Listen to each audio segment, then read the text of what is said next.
Queridos, eu cumprimento a todos com a paz do Senhor. Quantos estão alegres com Jesus? Glória a Deus. Sem perca de tempo, localize na sua Bíblia comigo, por favor.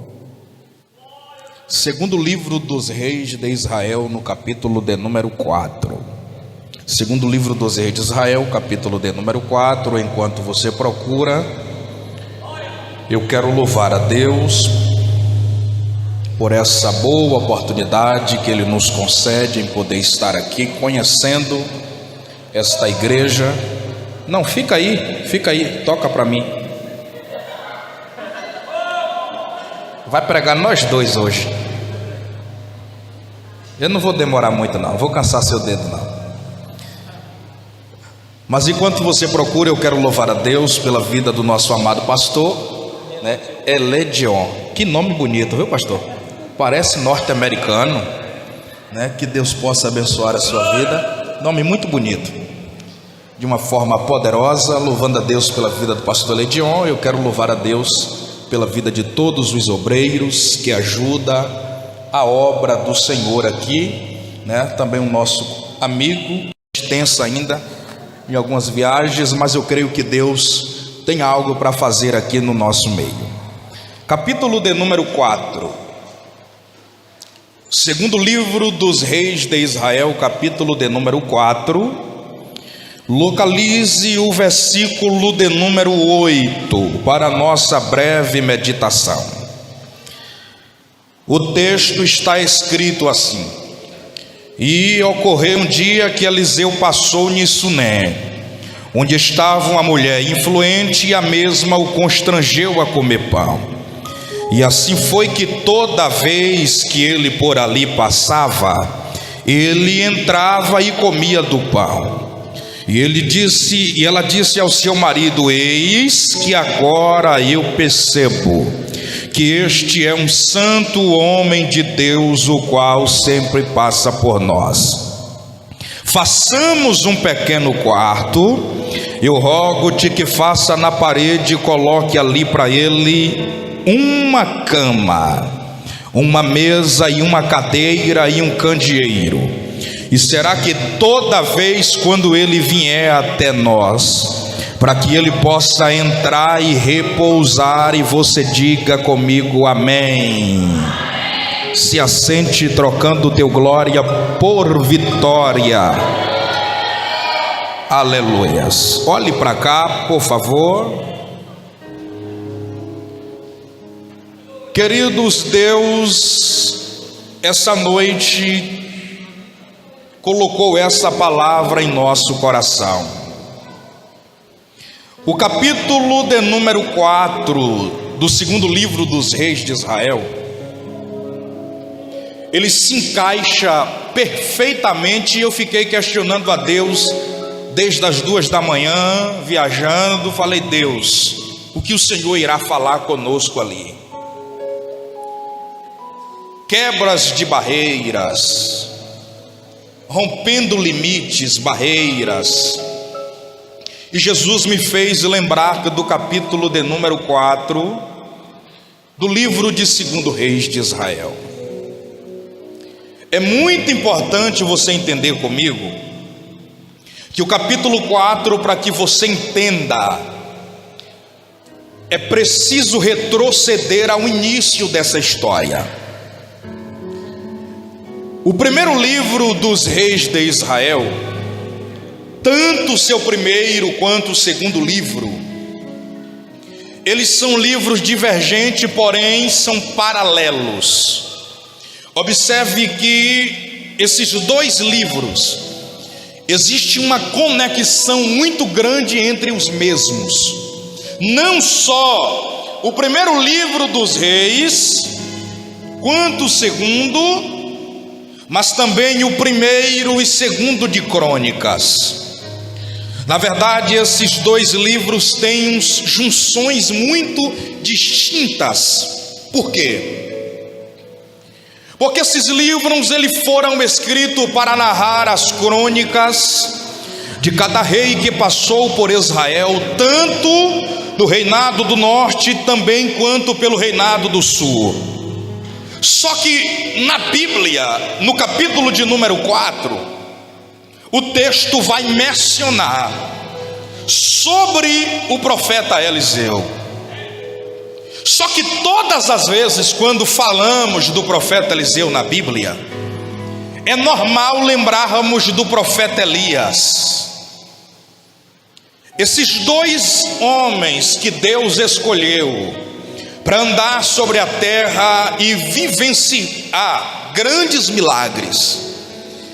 Vamos chegar a grandes conclusões aqui. Uma das primeiras é que a conexão entre Elias e Eliseu é uma conexão tão forte, mas tão entrelaçada, que Elias considera o pai do profeta Eliseu e vice-versa.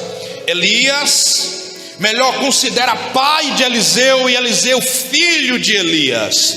Há uma conexão entre pai e filho no meio desses dois. Prova é que o texto vai dizer que após Elias ser arrebatado, você vai ver que nesse desafio aqui, o texto vai fazer alguns pontos e vai pontuar algumas coisas concernentes a esse episódio.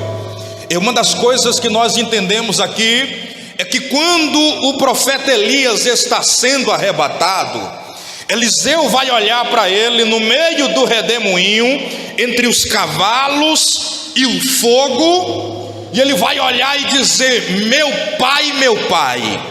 Quando ele libera essa palavra dizendo Abi, Abi, que mesma coisa significa meu pai, Erept, Israel, Parashaí, que quer dizer carros e cavaleiros de Israel, ele está olhando, está dando ênfase, dizendo da intimidade que ele tem com Elias. Quando ele grita Abi, Abi, ele está dizendo meu pai, eu tenho intimidade de chamar de pai. Só que o que a gente entende isso aqui, essa intimidade é tão grande entre pai e filho, que o mesmo Eliseu, ele pede a porção dobrada do Espírito que está sobre a vida de Elias, que fosse reposta, recaída sobre a sua vida. Há quem diga que essa porção dobrada do Espírito está falando de um poder que desceu do alto. Mas para quem conhece de história, vai pegar isso aqui agora. Essa porção dobrada não tem nada a ver com o poder que desceu do alto. Se porção dobrada não fala de poder que desceu do alto, então o que significa a porção dobrada? Olhe para mim aqui agora e escute-me, por favor. A palavra porção dobrada está denominado a algo que possa ser direito de primogenitura. Então, quando ele pede porção dobrada, ele está pedindo direito de primogenitura.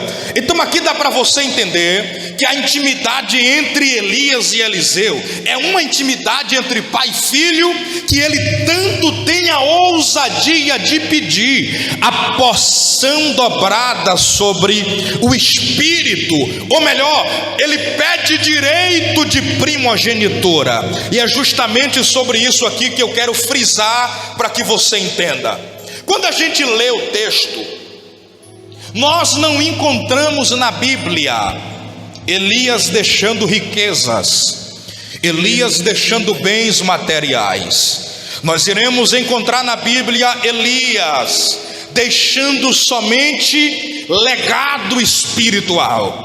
E há quem diga que há muita semelhança, porém há uma grande diferença entre legado e herança, entre herança e legado. E aonde é que está a diferença? É muito simples.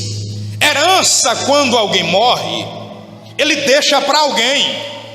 Herança, quando alguém morre, ele deixa para alguém. Porém, legado, quando alguém morre, ele deixa em alguém. Há uma diferença entre deixar para alguém e deixar em alguém. Reinan, oi, é pecado deixar herança? De maneira nenhuma, gente. Se não tiver para quem deixar, só é me procurar depois do culto. Estou novo ainda, 26 anos. Não é pecado deixar herança. Só que o que o profeta Elias, ele vai deixar aqui, não é herança, mas o profeta Elias vai deixar um legado espiritual. E quando ele deixa esse legado, ele pede esse direito de primogenitura. E o que é que ele vai herdar? Uma autoridade que desceu do céu. Por quê? Porque Elias não juntou tesouro sobre a terra. Elias não juntou prata e Elias também não junta ouro. O que é que o profeta Elias deixa? Um legado espiritual. E esse legado é o que o profeta Eliseu vai tomar de primazia e de herança de Elias. E após ele herdar esse legado de autoridade de Deus, muitas responsabilidades vai lhe acompanhar, muitas responsabilidades vai estar ladeada ao lado do profeta. Só que o que eu quero mencionar aqui é o capítulo de número 4, aonde esse mesmo profeta que recebeu um legado, que recebeu a autoridade que estava sobre a vida de Elias, ele passa no capítulo 4 pela terra de Sunem. E quando ele passa pela terra de Sunem, escute isso aqui, por favor. Acontece algo muito interessante em Sunem. Na hora que ele pisa na terra de Sunem, no capítulo de número 4, no versículo de número 8, muita coisa estranha começa a acontecer na terra. Primeiro, quando ele pisa em Sunem, uma mulher influente da sociedade, vendo o profeta passar, ela não chama da primeira visita, porém, ela chama depois o profeta para que entre dentro da sua casa. Só que eu quero destacar aqui, talvez você não prestou atenção, só que o texto vai mencionar que sempre o profeta passava por Sunem, e toda vez quando ele passa lá, qual é o costume dele? Entrar na casa da sunamita, comer pão na casa dela, beber água na casa dela, conversar na casa dela. Porém, ele não fica lá, ele vai embora. Só que aqui, gente, há algo muito interessante. Quando eu olhei esse texto, eu falei, por que a necessidade de Eliseu passar em Sunem? O que tinha em Sunem que levou Eliseu pisar nessa terra? Quem é Sunem de verdade? Quem são os moradores de Sunem que levou a esse profeta pisar nessa terra? Vamos funcionar? Sunem na Bíblia, ela nunca foi uma cidade. Sunem nunca foi uma cidade. Renan, se Sunem não foi cidade ou não é cidade, então me explica o que é Sunem. Sunem é um povoado que pertence a uma das 12 tribos dos filhos de Jacó. Então, se Sunem não é cidade registrada, Sunem é um povoado que pertence a uma das 12 tribos dos filhos de Jacó. Ora, no livro do Gênesis, é costume do pai no Antigo Testamento, antes de partir, reunir os filhos em volta da mesa e abençoar cada filho. O texto diz lá no livro do Gênesis que Jacó, antes de partir, ele vai chamar todos os seus filhos em volta da mesa e ele vai abençoar cada filho. Ele chama Zabulon, ele abençoa. Ele chama Benjamim, abençoa. Ele chama Naphtali, abençoa. Ele chama Rubem, abençoa. Ele chama todos os seus filhos e abençoa. Só que quando chega na vez de abençoar o filho do meio, por nome de Esacar, ele deixa Esacar de canto e abençoa Esacar de uma forma muito estranha. E como é que ele abençoa Esacar? Ele olha para Esacar e diz assim: Esacar, você será diferente de todos os meus outros filhos. Como assim, meu pai? Ele olha para Esacar e disse assim: tu serás como um jumento deitado entre dois fardos. Tu serás como um jumento deitado entre dois fardos. E quando a gente lê esse texto aqui, a gente parece que o pai está sendo injusto com o filho. Como é que um pai olha para um filho e diz: tu serás como um jumento deitado entre dois fardos? Só que olha aqui para mim, jumento na Bíblia nunca foi desprezo. Jumento na Bíblia significa animal que aguenta peso, animal que aguenta carga, animal que aguenta luta. Então quando ele olha para Esacar e disse: tu serás como um jumento deitado entre dois fardos, é como se o pai quisesse abençoar o filho, dizendo assim: meu filho, a tua história e a tua descendência vai ser uma descendência tão cheia de luta, tão cheia de batalha, tão cheia de perseguição, que vai ter momentos da tua trajetória que você vai pensar em desistir, mas você vai olhar para um lado, vai ter fardo, você vai olhar para o outro lado, vai ter fardo. E a pergunta que brota é: por que que ele disse que ele seria como um jumento? Porque jumento fala de animal que aguenta peso. Você está entendendo o que é que Jesus está falando conosco aqui? É por essa razão que a luta vem, a tempestade vem, e a pergunta que brota em nossa mente é: como é que eu consigo ficar de pé? Como é que eu não consigo desistir? Como é que eu não consigo parar? É porque Deus, antes de te formar, Ele injetou dentro de você uma estrutura forte, uma estrutura forte.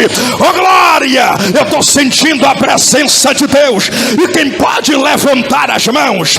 E quem pode levantar as mãos? Jesus está falando para alguém que veio aqui: a luta pode até ser grande, a palavra pode até querer bater, só que Jesus está dizendo que a estrutura que eu injetei por dentro de você é mais forte do que o mundo, é mais forte do que o sistema, é mais forte do que toda a palavra negativa que se leva. É por isso que você não desiste. Olha aqui,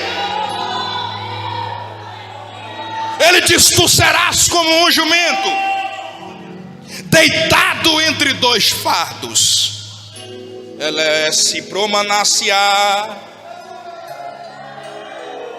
Quando ele escuta a profecia do pai, o texto diz que Esacar vai saindo de canto, pensando que a profecia acabou.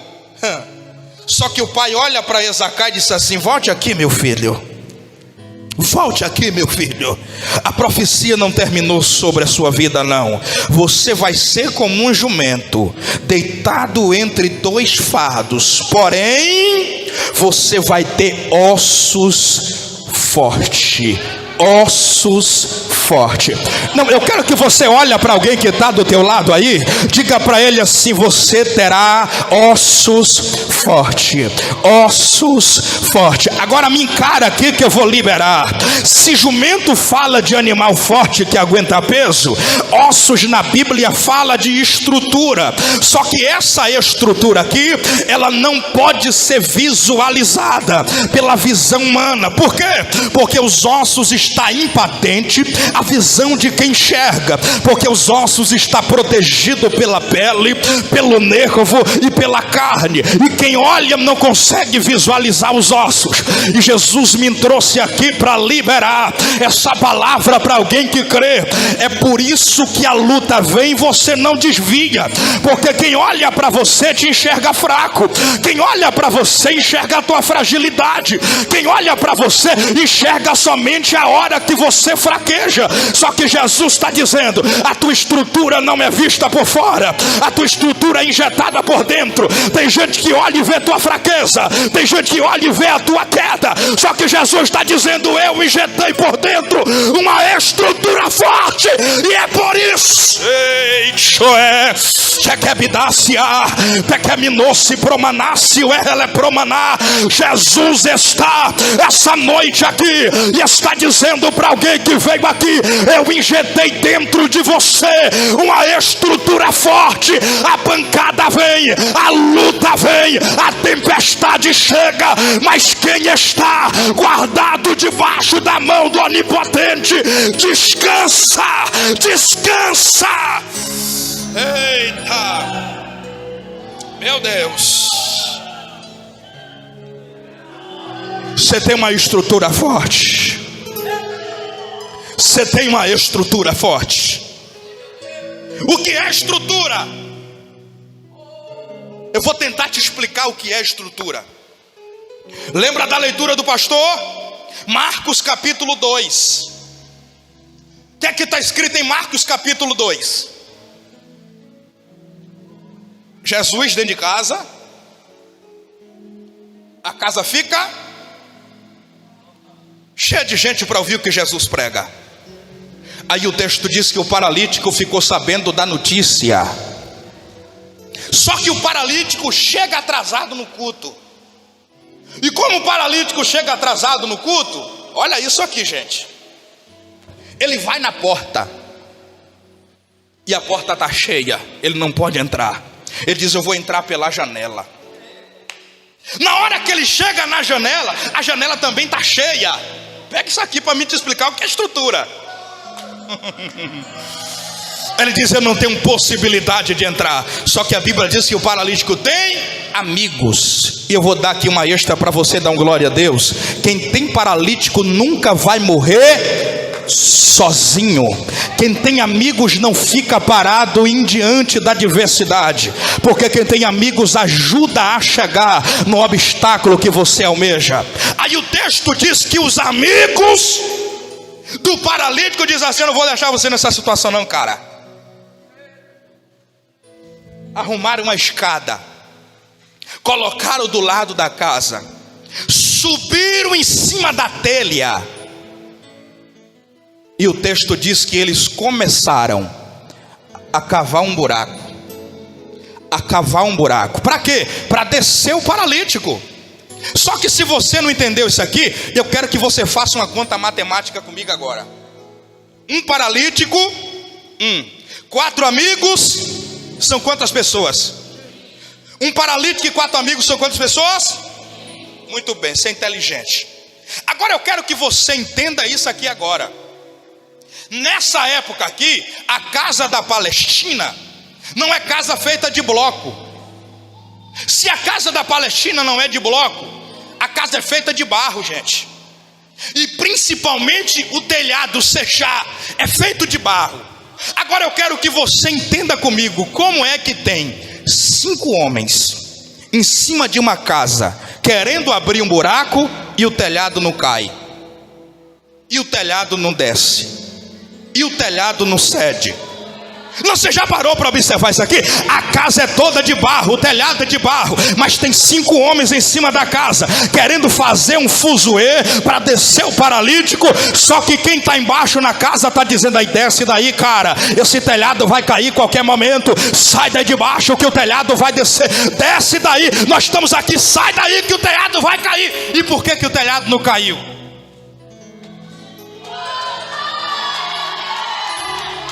Não, eu vou liberar. Por que o telhado não caiu? Porque quem conhecia a estrutura da casa não criticou enquanto ele subiu, mas quem não conhecia a estrutura da casa estava com medo do telhado cair. Por quê? Porque antes que a casa de barro ela fosse construída, tinha pedaços de madeira que ia dentro do barro. Quem olhava de fora enxergava o barro, mas o mistério não está no barro. O mistério que está por dentro do barro. O que sustenta não é o barro, o que sustenta é a madeira que vai por dentro do barro.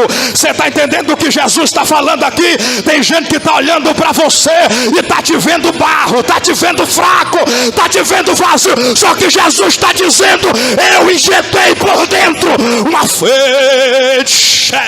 Levante a mão, levante a mão. Aqui já começou a arrepiar.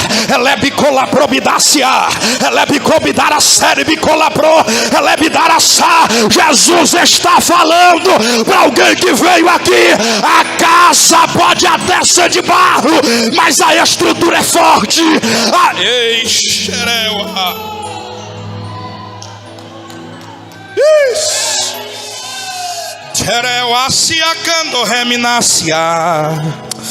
tu estás aqui, reina. Serewa canto promineciwi. Chui calauase, ala proma. Ewa se comantaraxé.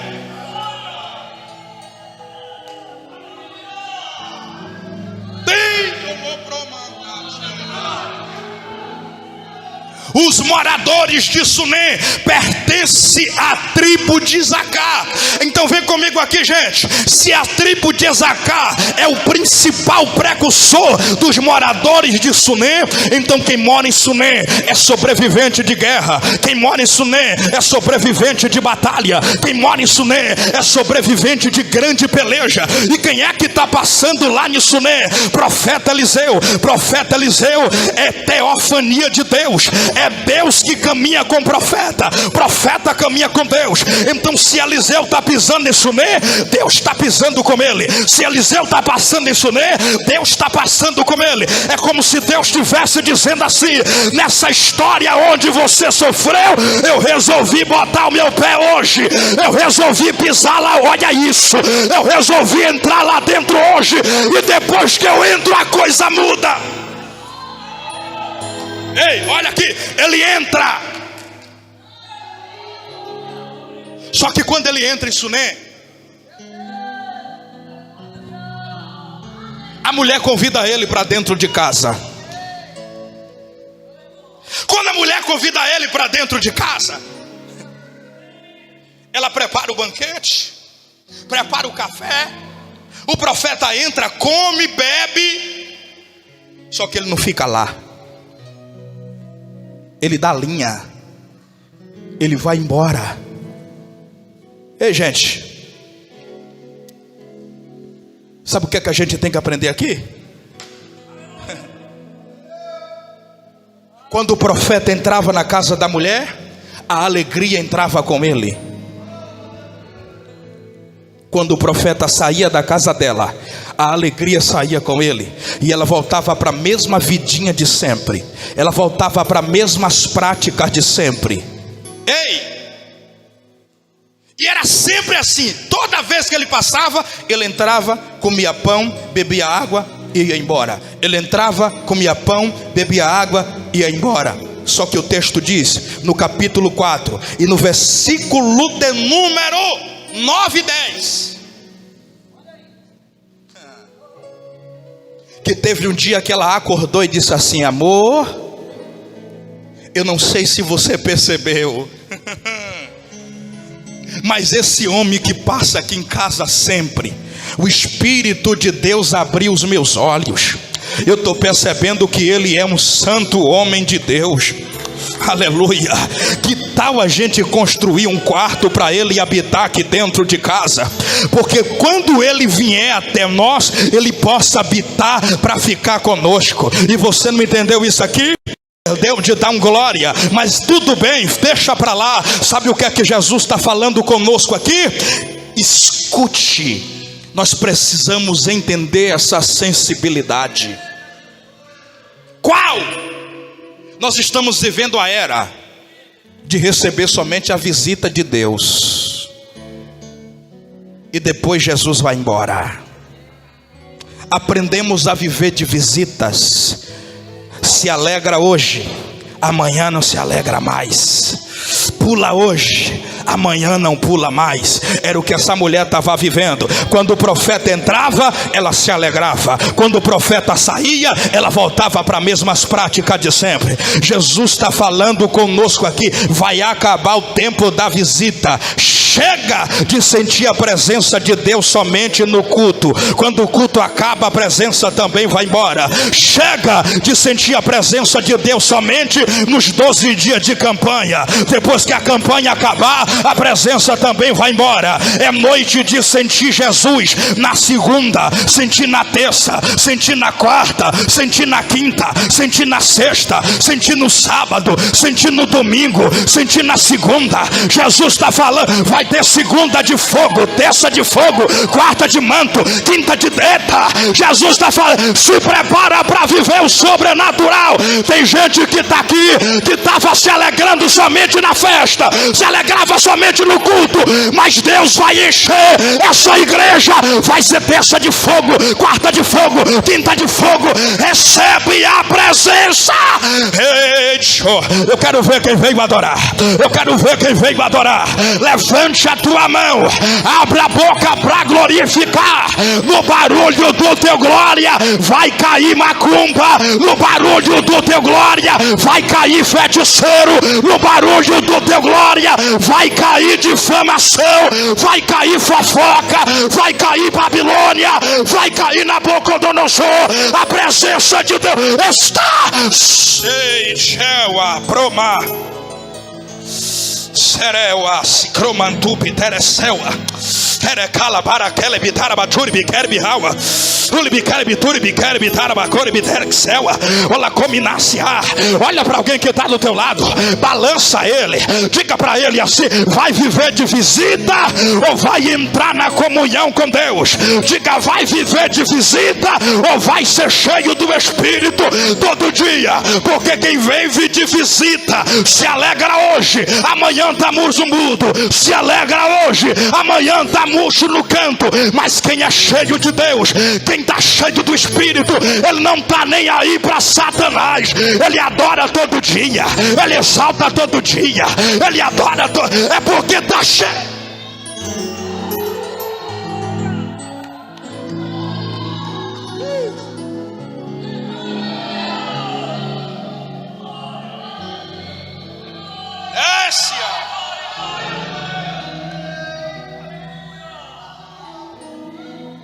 Bora construir um quarto. Estou encerrando. Olha aqui. Rogo-te que faça em cima. E detalhe, tem que ser obra de predeiro.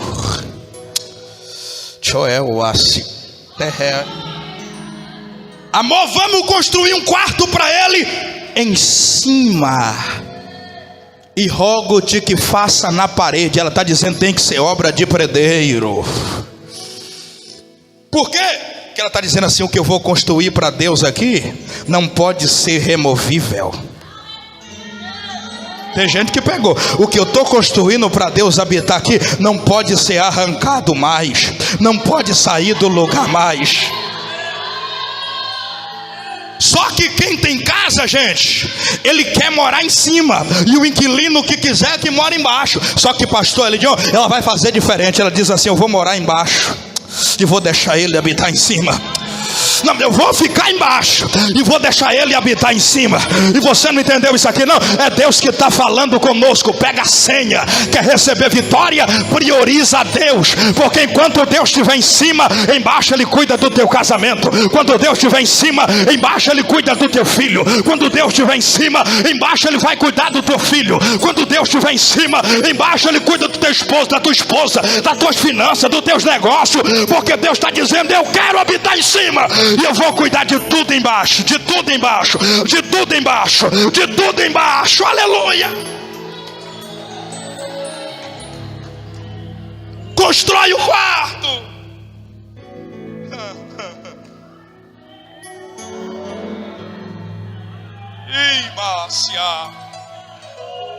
Só que quando construir o quarto dele, por favor, não esqueça da mobília do quarto. Coloque uma cama, coloque uma mesa, coloque um candeeiro e coloque uma cadeira para o profeta. Aleluias. Coloque uma cama, coloque uma mesa, coloque uma cadeira e coloque um candeeiro para o profeta. Eita glória a Jesus! O Espírito de Deus está falando conosco aqui. Alesse promanácia. Jesus está entrando hoje dentro do nosso quarto. Quarto na Bíblia fala de intimidade. Ele está dizendo: quando eu entrar na tua intimidade, eu vou quebrar a barreira que estava impossibilitando. Quando eu entrar dentro do teu quarto, eu vou quebrar a barreira que estava atrapalhando para me operar na sua vida. E quer receber palavra de profecia? Então segura que lá vai. Na tua casa o diabo não dá mais palpite depois dessa campanha. Não sapateia mais na tua casa, porque quem vai sair de lá não é teu marido. Quem vai sair de lá é Satanás. O braço de carne está sendo quebrado hoje. A manifestação. Recebe, vai, recebe, vai, recebe, vai, recebe, recebe. Está sendo quebrado. Se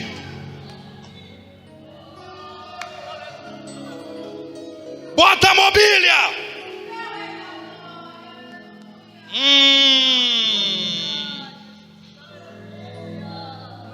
Bota a mobília. Aí o texto diz que ela coloca uma cama. E por que ela não colocou duas? Já que o profeta não manda só, o profeta anda com Geazi. Sabe por quê? Porque Geazi parece que é crente, anda com crente, mas não honra a palavra de crente. Então quando a honra chega, só chega para quem honra Deus. Só chega para quem anda direito diante do reino de Deus. Então já que Geazi é estranho no reino, Jeová olha e diz assim: não tem cama para você, se quiser durma no chão. Não tem honra para você, se quiser se agasalhe pelo chão. A mulher diz: coloca só uma cama. Só que olha aqui, olha aqui, isso aqui é muito forte, olha aqui. Cama na Bíblia vai falar de descanso. Cama na Bíblia fala de descanso. Então quando ela coloca uma cama no quarto, ela está colocando descanso. Só que esse quarto representa a tua intimidade. É como ela estiver dizendo assim: quando Jesus entrar, quando ele entrar dentro do meu quarto, eu vou receber uma tranquilidade no meu coração. Eu vou receber uma paz na minha intimidade. Você está entendendo isso aqui? Jesus está falando para alguém que veio aqui: eu vou te dar descanso. A primeira barreira que eu vou quebrar é a barreira do descanso, porque tem gente que não dorme mais. Jesus está dizendo para alguém que veio aqui: essa cartela de remédio que você toma para dormir, vai jogar fora hoje, em nome de Jesus de Nazaré, porque Jesus está te dando descanso. E quem tem Jesus na cama deitado, ele não se preocupa com nada. Ele tem Jesus dentro de casa, ele é em paz, ele é tranquilo. Recebe descanso hoje, recebe paz hoje, recebe descanso hoje. Recebe descanso hoje. Refrigério na alma.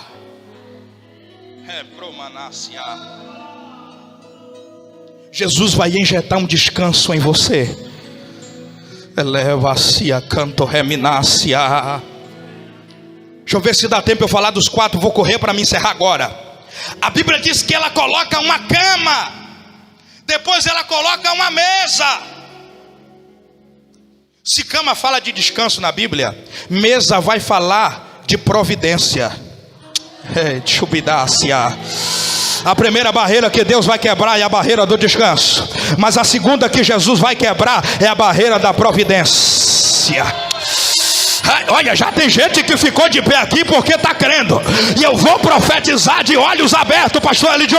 Vai ter gente aqui nessa igreja que vai entender a grandeza de Deus. Porque Deus não trabalha na lógica da matemática de 4 mais 4 é 8, de 8 mais 8 é 19. Jesus trabalha no meio do rolo. Eu não sei de onde a porta vai abrir, eu não sei de onde a bênção vai chegar, mas eu creio que o milagre chega. Vai ter gente aqui que vai casar sem dinheiro, vai comprar carro sem dinheiro, vai comprar casa sem dinheiro, porque a bênção chega hoje. Pega, olha, vai, aonde tiver uma mão levantada e profeta com a boca aberta para receber a graça. Recebe, recebe, recebe, recebe, recebe, recebe, recebe, recebe. Barreira caindo aí, ó. Olha a barreira caindo aí, ó. É providência. Paga. Shall ask you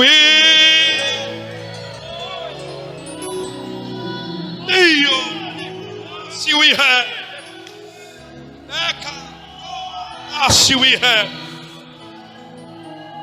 Mesa fala de providência. Tá vindo providência grande chegando para tua casa.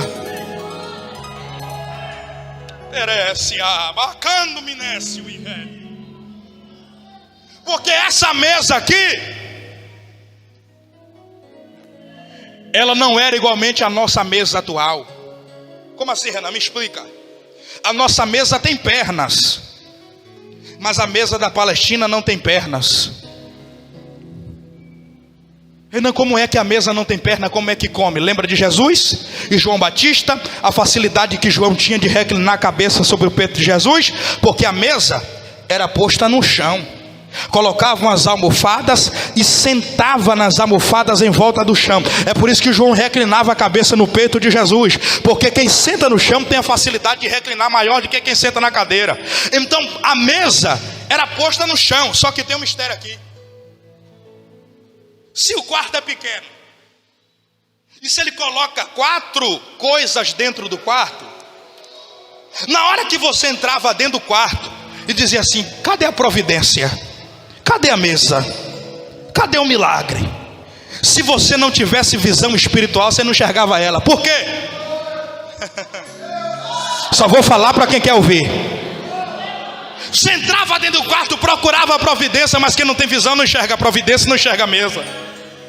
Por quê? Porque a mesa ficava enrolada e ela era amarrada no teto. Se quisesse ver a providência, era só desamarrar uma cordinha, a mesa descia do alto e desenrolava e armava. Puxava a corda, ela desenrolava do alto e já tem gente pegando aqui. Aleluia.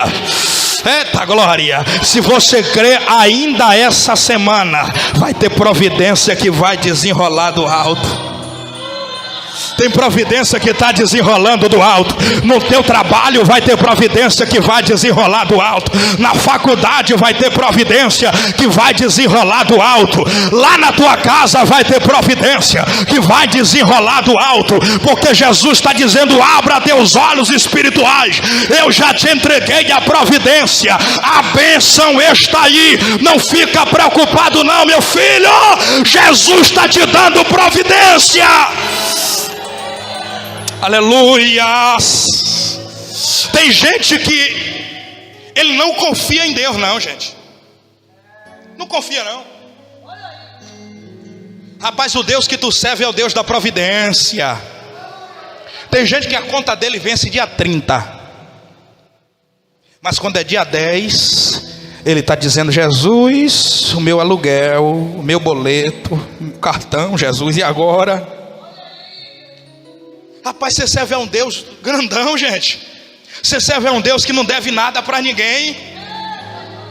Você serve a um Deus que, quando Ele quer, Ele faz até peixe virar miaeiro para pagar dívida de crente. Não, é profeta, eu vou falar. Quando Deus quer, Ele faz até peixe virar miaeiro para pagar dívida de crente. Está na Bíblia? Está na Bíblia, lógico que está na Bíblia. A Bíblia diz que Pedrão está devendo impostos. Jesus olha para Pedro e diz: Pedro, anda direito, rapaz, você tem que andar direito. Pega um anzol, bora comigo ali. Pedro pegou um anzol, jogou nas costas e diz: vambora, Jeová. Na hora que chegou na praia, Jeová olhou para Pedro e disse assim: joga um anzol. E olha aqui, a pescaria é chata. Quem pesca aqui sabe, pescar tem que demorar até o peixe beliscar. Mas com Jesus a pesca está diferente. É chegar na beira do rio, jogar um anzol, o peixe pega. Na hora que Pedro jogou o anzol, o peixe beliscou e Pedro rastou o peixão. Na hora que Pedro pegou o peixão, Jeová olhou para Pedro e disse assim: abre a boca dele. Abre a boca dele. Gente, segundo ciência é impossível o peixe engolir moeda, mas para Deus vai. Aí o texto diz que Jeová olhou para Pedro e diz assim: abre a boca do peixe. Quando Pedro abriu, tinha uma estáter, uma moeda romana, que equivalia a 5 vezes mais do que Pedro precisava. 5 vezes mais do que Pedro precisava. Pedro pagou, sobrou, e já que sobrou, Jeová, que é grandão, olhou e disse assim: paga logo o meu também, que tu está abençoado, Pedro. Me empresta logo, porque tu está abençoado. Você não entendeu isso aqui? Jesus está dizendo que providência que eu vou liberar sobre a tua casa vai ser tão grande que vai acabar o tempo de vir para a tua mão somente o básico. A primeira barreira que Deus vai quebrar é a barreira daquela que Jesus entra dentro do teu quarto e te dá descanso, mas a segunda é da providência. E Jesus está dizendo que esta campanha foi marcada para quebrar essa barreira, porque está vindo providência do alto. E Jesus está dizendo: chega!